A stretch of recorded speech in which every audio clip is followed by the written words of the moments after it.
morning everyone. First upload natin ito ng shorts na 3 minutes. So mabilis ang trabaho lang. Installation ng Windows Server 2022 sa Dell T550 550. Ayan, bali 4 na server ang ito. Tapos na to. Tapos ito pangalawa dapat, kaso yung meron siyang error, yung loading BIOS driver, hindi siya naglo-load. Ayan, yung pangalawa.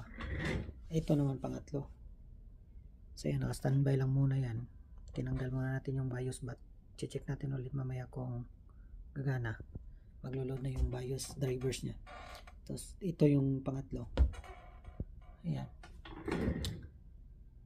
Windows Server 2022. Bali 4 to. Tapos nandun yung isa. Ayan. So in-unbox din natin yung isang monitor ng Dell P2725H na model na monitor. Ayan, ito na yan. Ito yung monitor. Ayan.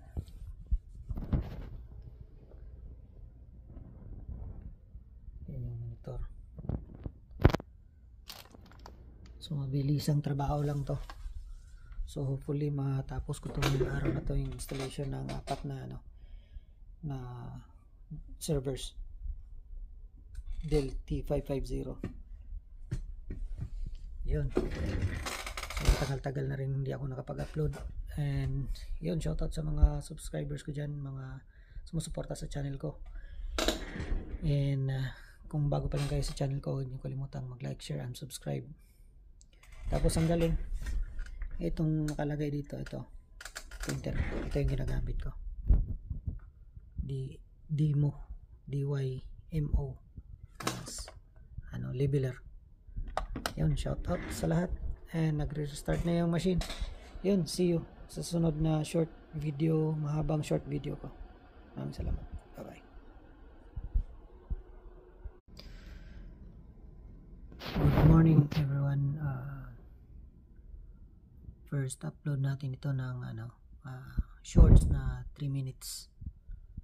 So mabilis ang trabaho lang. Installation ng Windows Server 2022 sa